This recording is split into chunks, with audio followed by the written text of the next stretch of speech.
বিএনপির শেষ ভরসা আওয়ামী থিওরি, আওয়ামী মন্ত্র।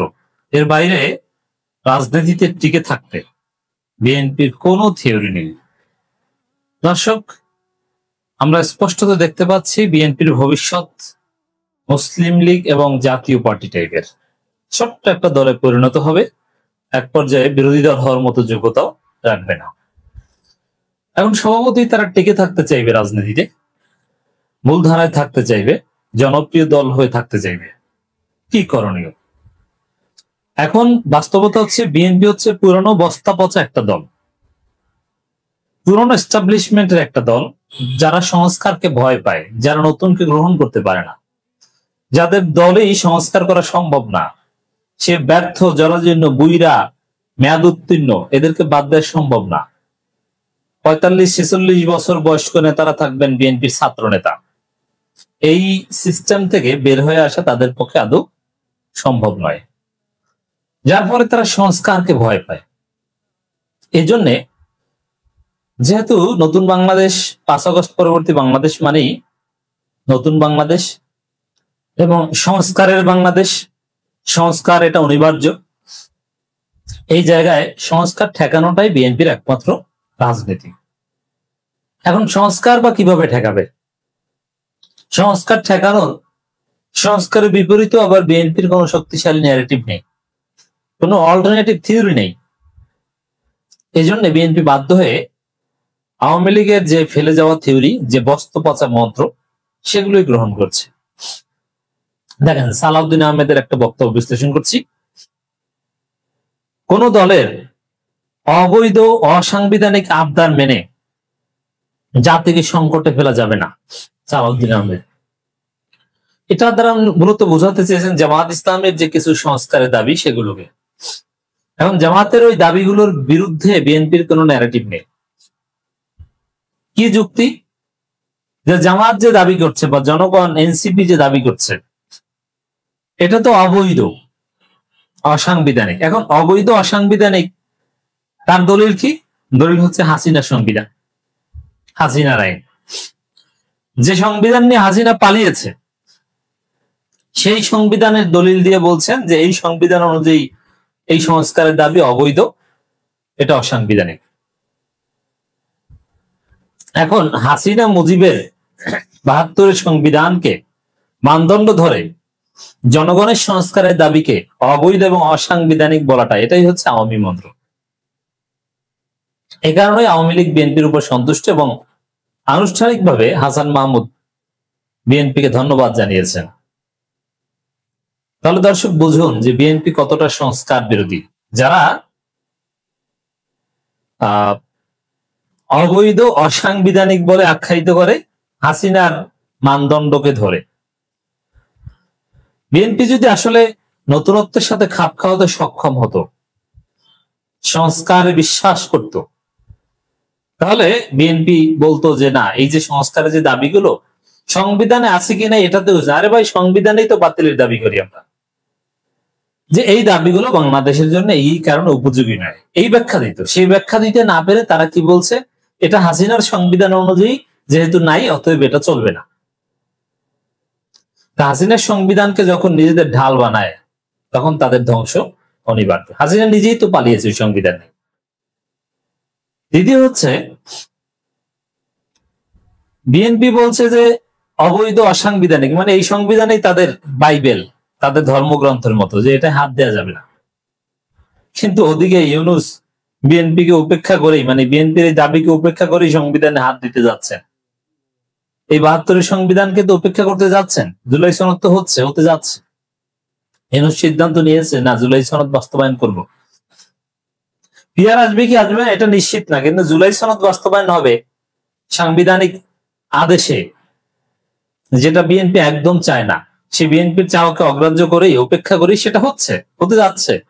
মানে বিএনপি হারু পার্টি, ব্যর্থ দল। আপনারা দেখছেন যে ডাকসুতে হারার পরে কয়েক সপ্তাহ হয়ে গেল, এখন তারা ডাকসু নির্বাচনকে বিতর্কিত করার জন্য আন্দোলন করার উদ্যোগ নিচ্ছে। আর ঢাকা বিশ্ববিদ্যালয়ের শিক্ষার্থীরা হাসাহাসি করে। ওরা আসলে প্রত্যেকটা নাটকে ধরা পড়বে। যেমন আপনারা দেখেছেন যে টিএসসিতে সাদিক কায়েম ফরহাদের নামে ভোট চুরির অভিযোগ করে এটা যে ছাত্র দলের নাটক ছিল সেটা ধরা পড়েছে সিসিটিভি ফুটেজে।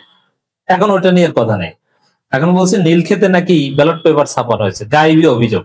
কারণ এটা করেছে বসুন্ধরা গ্রুপ, হাসিনার গ্রুপ, মানে হাসিনার মিডিয়ার রিপোর্ট এখন তাদের কাছে বাইবেল। এখন তদন্ত কমিটি গঠন হয়েছে, তদন্তের পর দেখা যাবে যে এটাও একটা নাটক, করে সত্যতা পাওয়া যায়, তখন ধরা আরেকবার খাবে।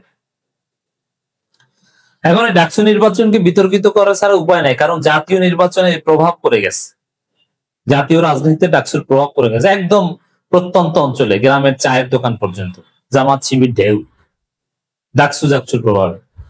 এখন এই নির্বাচনকে বিতর্কিত করার একটু ব্যর্থ চেষ্টা, হোয়াটএভার, এটাও একটা আওয়ামী থিওরি। এই যে পরাজয়ের পর পরাজয় মেনে নিয়ে সামনের বার ভালো করার চেষ্টা না করে পরাজয়কে মানবো না, নির্বাচনকে বিতর্কিত করব, এই যে ঘাটতারামি, এটি হচ্ছে আওয়ামী থিওরি। এটি বিএনপির শেষ ভরসা। বিএনপির সামনে কোনো ক্রিয়েটিভ রাজনীতি নেই, এটা ব্যর্থ হবে, এর পরিণতি মুসলিম লীগ কিংবা জাতীয় পার্টি মার্কা দল হয়ে ওঠা বিএনপি। বাংলাদেশ জাতীয়তাবাদী দলের স্থায়ী কমিটির সদস্য সালাউদ্দিন আহমেদ বলেছেন, কোন দলের অবৈধ অসাংবিধানিক আবদার মেনে জাতিকে সংকটে ফেলা যাবে না। অবৈধ অসাংবিধানিক এই কথা বলার অর্থই হচ্ছে তারা হাসিনার মুরিদ। কারণ অবৈধ অসাংবিধানিক কার সংবিধান অনুযায়ী? হাসিনার সংবিধান অনুযায়ী। তাহলে এই যে আমরা যে জুলাই বিপ্লব করলাম, হাসিনাকে তাড়িয়ে দিলাম, এটা কি অবৈধ না? এটা হাজারবার অবৈধ, অসাংবিধানিক। কোন সংবিধানে নাই ওইভাবে সরকার পতন ঘটানো। সরকার পতনের থিওরি একটাই, বিএনপি যেটা বলেছে ওইটা, সংবিধান অনুযায়ী কি? নির্বাচনের মাধ্যমে। এইভাবে বিপ্লব করে হাসিনার পতন, এটা তো বিএনপি চায়নি। আর বিএনপি তো বলেছে তারা বিপ্লবী দল না, তারা গণতান্ত্রিক দল। গণতন্ত্রে ওইভাবে পিটিয়ে, আগুন দিয়ে, মেট্রো রেল ভেঙে, সেতু ভবন পুড়িয়ে, বিটিপি ভবনে আগুন দিয়ে সরকার পতনের কোনো সিস্টেম নেই। ওটা আমরা করেছি, ওটা বিএনপি করেনি। তো দর্শক, অবৈধের সংজ্ঞা বুঝছেন কি? হাসিনা প্রেম সালাউদ্দিনদের। তিনি বলেন, যারা দেশের আইন কানুন, সংবিধান এবং লিগালিটি মেনে রাষ্ট্র পরিচালনা করতে চায় তাদের প্রতি আহ্বান জানাবো। না, এই হাসিনার এক্সিস্টিং আইন কানুন, লিগালিটি মেনে কেউ রাষ্ট্র পরিচালনা করতে চায় না, এবং সেই অনুযায়ী এই সরকার অবৈধ, সবকিছু অবৈধ। অতএব এইসব কথা আপনি নিয়ে আসছেন কোথা থেকে? হাসিনার প্রতি এত প্রেম কেন আপনার? ভারত বসে আপনাকে এই ট্রেনিং দিয়েছে, এখন এটা আপনি কাজে লাগাচ্ছেন। এই অবৈধ অসাংবিধানিক আবদার মেনে সংকটে ফেলে দেওয়া যাবে না। সবকিছুতে সংকট। হাসিনার সংবিধানে হাত দিলে সংকট, হাসিনার চুপ্পুকে সরালে সংকট, সব জায়গায় আপনি সংকট দেখেন। আরে হাসিনাকে তাড়ানো, এটা তো সবচেয়ে বড় সংকট তাহলে আপনার কাছে। হাসিনাকে না তাড়ালে এইসব প্রশ্ন আপনাদের সামনে আসতো না, আপনাদের চাঁদাবাজির বিষয়টা আসতো না। হাসিনাকে না সরালে ভালো হতো, 29 সালে নির্বাচনে প্রস্তুতি নিতে পারতেন নাকি? আপনি 5 স্টার মানের বাংলো বাড়িতে থাকতে পারতেন ভারতে, শিলংয়ে। এইটাই কষ্ট। হাসিনাকে এইভাবে কেন সরালো? মানে আসলে হাসিনা পালানো, এটা বিএনপির কষ্ট। বিএনপি খুশি হতো হাসিনা না পালিয়ে যদি হাসিনা থেকেই যদি একটা মিড টার্ম ইলেকশনের ঘোষণা করতো প্রধানমন্ত্রী পদে থেকে, তাহলে খুশি হতো। তাহলে ইলেকশন নিয়ে এই জটিলতা তৈরি হতো না, জামাতের উত্থানের পরিবেশ থাকতো না। হাসিনা না পালিয়ে দেশে থাকলে যদি মিড টার্ম ইলেকশন দিত, ডেফিনেটলি বিএনপি ক্ষমতা আসতো এবং জামাত বিএনপির জোট থাকতো। আসলে বিএনপির চাওয়া হচ্ছে ওইটা, কিন্তু তাদের মনের আশা পূরণ যেহেতু হয়নি, হাসিনা যেহেতু পালিয়েছে, হাসিনার সংবিধান, হাসিনা আইন নিয়েই পালিয়েছে। অতএব আপনি যে হাসিনার মানদণ্ডে অবৈধ অসাংবিধানিক বলছেন, এটা বাতিল।